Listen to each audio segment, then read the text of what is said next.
Well, look where we are. If you don't know, Angela's about to tell you. We are in our new home and we are going to see what happened with the drywall during the move and how it turned out in the end. That's right. One of the big questions we had and several comments in previous videos had is, Sam, Angela, you got a great drywall house.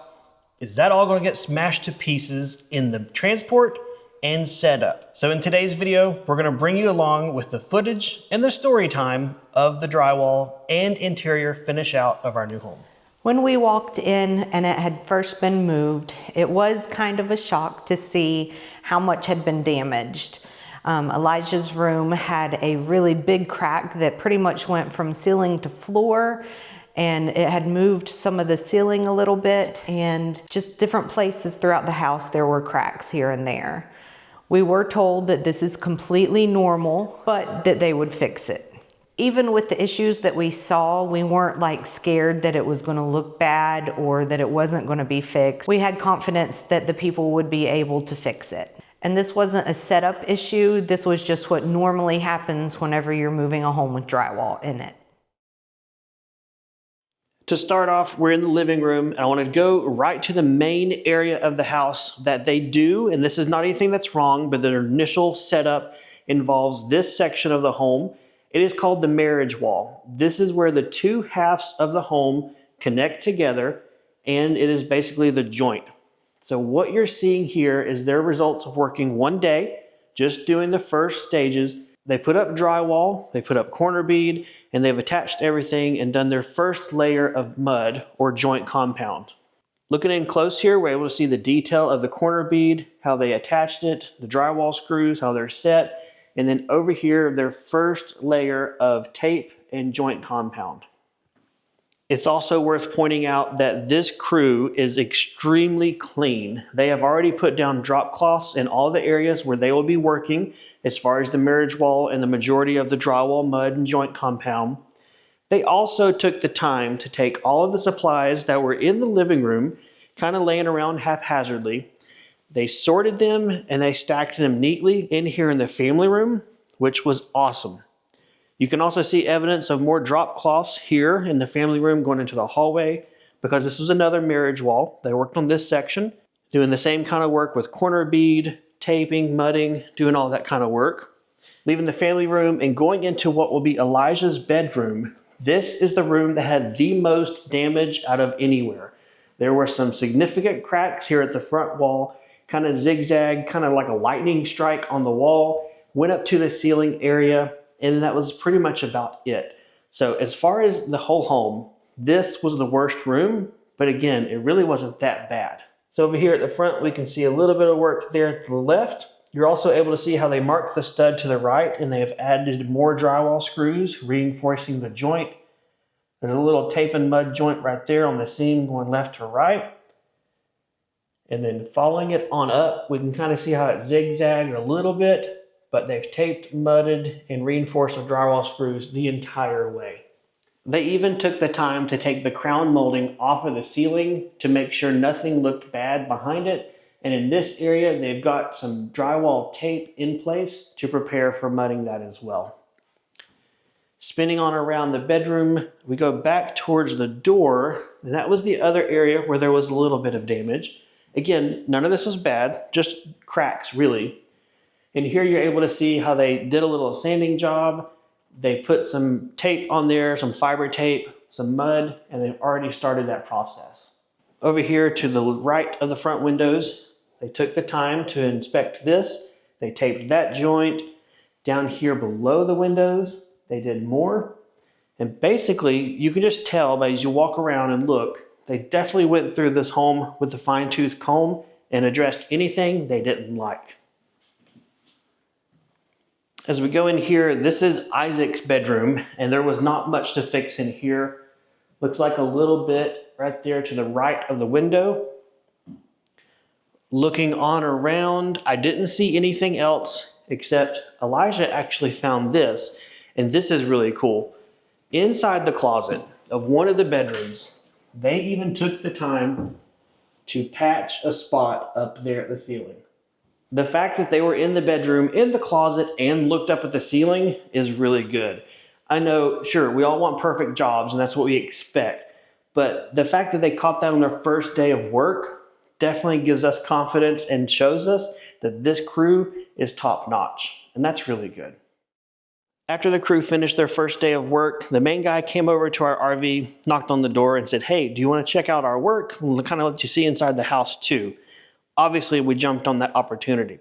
As we came in, he kind of showed us what he was doing and everything, and I got to looking around, and I told him how we may have snuck in once or twice since it got delivered, but there are a lot more patch jobs than what we originally noticed.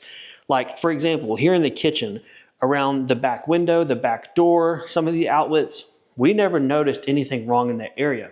He then explained to me that a part of their process is to take a work light, put it to the side of the wall so it shines at an angle, and look and inspect every single part, every single area of the home, and if anything looks off, they fix it. He said how not all blemishes or issues will show up as cracks, but when you take that light and put it to the side, things really show up. So that was really cool that they do that, and it was cool that he explained it to me as well. So now we are able to see just how much detail these guys have been doing. And honestly, it makes us feel really, really good about this whole thing. In our minds, we were thinking the marriage wall sections and the really bad cracks would be what would be addressed. But instead, we have now found areas of the home are being addressed we never even noticed, and that's awesome. Several work days of the crew have passed from that clip you just saw to today. In fact, probably 4 different days of work spanned across a couple of weeks, because drywall work is slow. If it's done proper, it's slow, because you got to give it time for the joint compound to dry completely all the way through before you go and sand it and apply more. This now brings us to today, which is the day after the interior has been completely finished by that crew. Not only did they do drywall, they did molding or trim in the ceiling, floor, doorways. They also painted, they did caulking, they touched up any trim where nail holes were, and they cleaned up after themselves as well. So let's go ahead and bring you guys along for a little bit of look at the most critical joint areas, specifically the marriage wall. Then we're gonna go look in Elijah's bedroom where that giant zigzag crack was and see if we can see any evidence of repair and how it looks. Over my shoulder right here is the marriage wall. And if you remember, it was open, just open studs. There was no drywall on it, and there was no trim or anything like that. And now it looks perfect, like it was never open to begin with. Here we are at another part of the marriage wall. This is where it goes to the boys' bedrooms. And up here, there were diagonal cracks, and then this was open to just studs. So they have closed it in. It is very smooth and very crisp lines. It's not like indents and stuff like that. They have done a really good job with it. Here we are in Elijah's room, and this is where one of the worst cracks was. It was a really jagged crack going from pretty much floor to ceiling. It has been smoothed over very nicely. There's no bulge where they had to layer up mud or anything like that. It's just smooth and looks really nice. The same applies to above his doorway. The cracks that we've seen in videos, you can't even tell that they were there. In here in the main living area between the kitchen, dining room, and the front living room is where the largest drywall work and joint took place. This home floor plan originally had ceiling beams in this joint that we removed. We don't really like the ceiling beams, and we knew that they were probably there to help hide the drywall seam. When we chose to remove those beams, we knew we were probably playing with fire because it all hinged on our drywall finish crew's ability to do it right and hide the seam. I had some people tell me that I would probably always be able to see it, to be prepared for it, because honestly, it's a smooth drywall ceiling finish and we're adding a splice in that joint, covering it up. Surely that would be visible. I am super glad to be able to show you guys nothing. It's effectively what you're going to see, because I have looked at this thing left, right, front, and center, daylight, dark time, lights on it and everything, and you would never know that there is a giant joint right there. There's no humps in it, no undulations, no sanding marks, and absolutely no evidence that this is where the two home halves joined together. The only people who can take credit for this job is that crew of guys who were in here for multiple days working who did this work. Their attention to detail, their eye for doing their trade work and their craft was spot on, which is great because the focal point of this home being this great room has a perfectly flawless ceiling that nobody will ever notice, which is exactly what we wanted. So if you're like me, you may be thinking, sure, it looks good in the daytime, but at night, when you actually get lights on and you start shining lights at different angles, that's when you're going to see the flaws. Well, we have a treat for you because we have power in the house now and we can show you what it looks like at night.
So as you can tell from this footage, it doesn't look that much different, at least from the drywall.